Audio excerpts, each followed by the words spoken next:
Welcome everyone to Wrasslin Raw!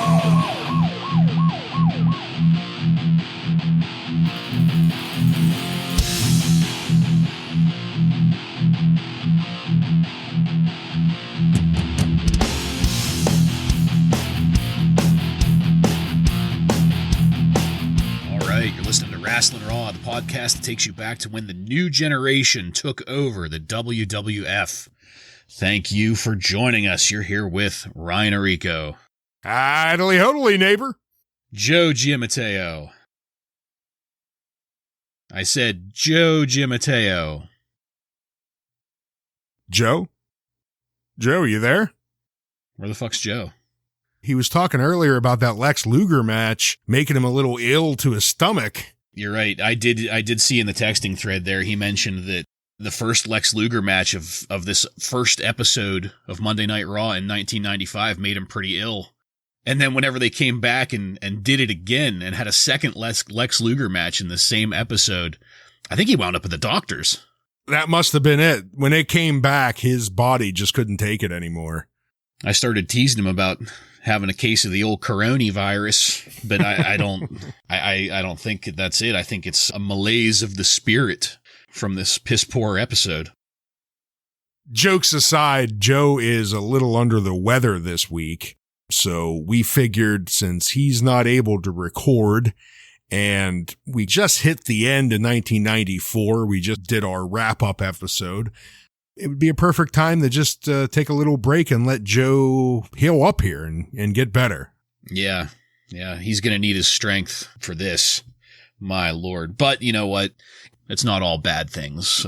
We were just talking about how there are quite a few good things to look forward to in 1995, despite all of the shit talking that people, including us, do about it.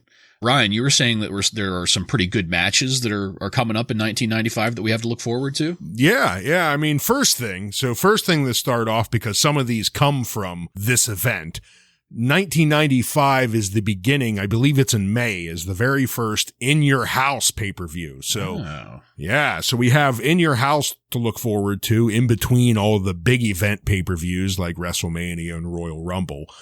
We're going to up our podcast count this year. We'll be up just a few as we have a couple extra pay-per-views to cover. And some of these matches that we have to look forward to come from In Your House. So I'm just going to do a little rundown of some, I think, 5 matches that we have to look forward to in the upcoming supposedly worst year in wrestling. Number 5, we have Diesel versus Shawn Michaels, which is at WrestleMania. I guess this is finally going to be their feud coming to a head. So I guess looking forward to that. Yeah. We have a Shawn Michaels versus Jeff Jarrett in a lumberjack match at In Your House 2. That actually sounds pretty good, yeah. Yeah, both of those people are great. I'm looking forward. That sounds like a great one. You don't see a lumberjack match on lists like this that often. No, because, I don't know, lumberjack matches just seem to usually be just a throwaway Raw match or something. They're not. Yeah. Number 3, we have Diesel versus Bret Hart at the Royal Rumble. Huh. So that's coming up in a few episodes here. We don't have too long at all till we hit our Royal Rumble. So it's interesting to see that people have that listed as one of the highlights in 95. So, something to look forward to right out of the gate here. Number 2, and this is one I'm really looking forward to. Bret Hart versus the British Bulldog. Yes. In Your House 5, Seasons Beatings. That's the name of that one. Yeah. Yeah, definitely looking forward to that one. That sounds like a great match there. Yeah, they have the right size and mentality to probably put together a pretty good match. I mean, they train together, I'm sure. Yeah. I'm wondering what happens in the storyline here that sends them into fighting each other. Yeah, good call on that. Because right now they're buddy. So, well, I mean, I guess it's his brother-in-law, but that doesn't mean anything. Yeah. And number 1 looking forward to, and I think everyone looking forward to this one. It's the sequel to the ladder match, Razor Ramon versus Shawn Michaels at SummerSlam. And I remember this match. I don't know if you do, Bartlett, but Obviously, it's going to be tough to live up to the original, but I assure you, this does a hell of a job at doing it. It might not be looked at as revolutionary, just the first one's so memorable, but they do a excellent job in this sequel. I don't remember it specifically, but just, from listening to various wrestling podcasts around the world here, I've heard quite a few different people talk about it as being comparable to the original. I've heard a couple people actually suggest that it is in many ways an equal to, or I've heard one or two people say better than the original. A Terminator effect. Yeah, exactly. Look forward to getting into that and finding out just where the bear shit in the buckwheat on the ladder match. Yeah, I'm definitely looking forward to rewatching that after all these years. It's funny that you mention all this good stuff that we have to look forward to, because I was looking up as, I was prepping for this first episode of 1995. I was looking at all of the different episodes that we'll have to go through, just giving them a brief once over. And I realized that there are a lot of characters coming up, and by characters I mean superstars, that I personally hold, in very high esteem.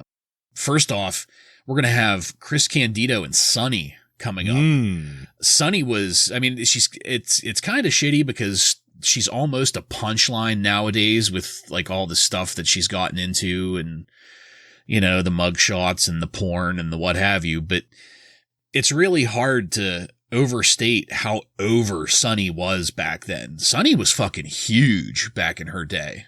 You could put her up on the level fame-wise as some of the biggest superstars that went through the WWF. I mean, the amount of posters and whatnot that she sold, shirts, and people loved her.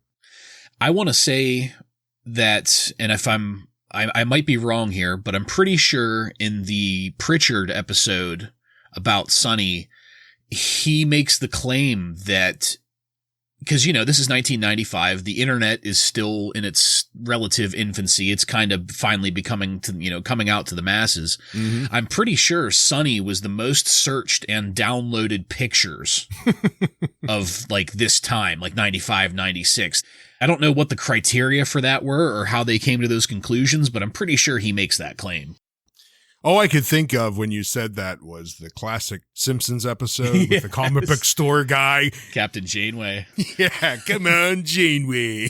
And like I said, with Sunny, we get Chris Candido. Chris Candido almost made it to my Christmas Mount Crushmore list. I am a huge fan of Chris Candido. I have always loved his work.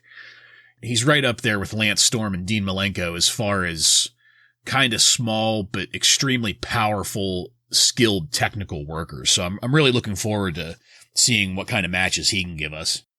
Aside from him, we've also got, and this is somebody that I'm looking forward to seeing because it's a nostalgia thing for me, but I've also heard a lot of people in the industry kind of, not exactly talk shit, but just kind of like, well, that guy was kind of overrated. Ahmed Johnson. Whenever I was a kid, I loved Ahmed Johnson. I thought he was a bad motherfucker, and I loved watching his matches. But now as an adult, we hear people talk about he wasn't all that great. He was too green in the ring for what he was trying to do and stuff like that. So I'm looking forward to using that kind of mature hindsight that we've got. Well, maybe mature is too strong of a word, but that look back at things and just find out, like, was I onto something back then, or was I just being a stupid kid that liked Donk the Clown? If I remember correctly, just from, listening to different stories from different insiders, is Ahmed Johnson the one that Simmons ended up having to beat down because of, basically he ended up injuring his liver or something because he was doing some bad moves, and then when Simmons came back, he basically beat the shit out of Ahmed Johnson and put him in the hospital, I think, in a match. I'm not sure about that, but it would not surprise me because I'm pretty sure there's a running list of people that Ron Simmons has beat the shit out of. Yeah. That's not that far. Yeah, supposedly he's like one of the biggest hard asses to ever go through wrestling. Yeah, no doubt. It's funny, him and JBL too. That's why the APA, the Acolytes, were so great as a tag team. And the last person that I had noticed that I'm really excited about is fucking Goldust. Ooh. Yeah, we will be getting a dose of Goldust before the end of 1995, and I am super stoked about that. Not only just a fantastic wrestler, but a groundbreaker in everything that came after. I mean, it's kind of safe to say that Goldust was the first baby step into the Attitude Era.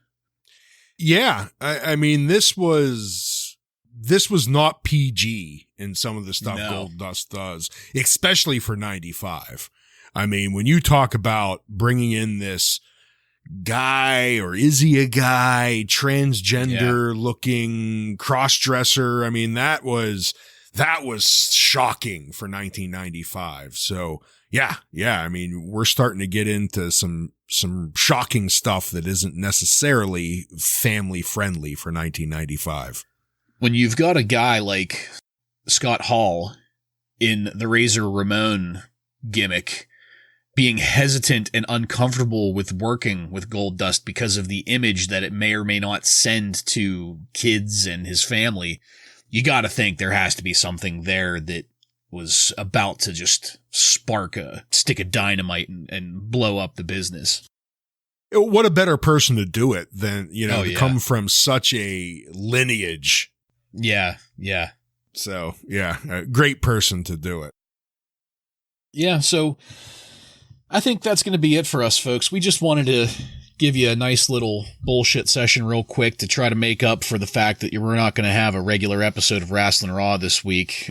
In all honesty, we do want Joe to get better, and we do want him to rest and take the night off. And really, we talked about it. We can't do a show without him. He's an integral part of the family here. So we're going to be back next week with our usual format of examining one episode of Monday Night Raw. That's going to be the Raw that aired on January 2nd, 1995. So for Ryan, I'm Jason. This has been Wrasslin Raw.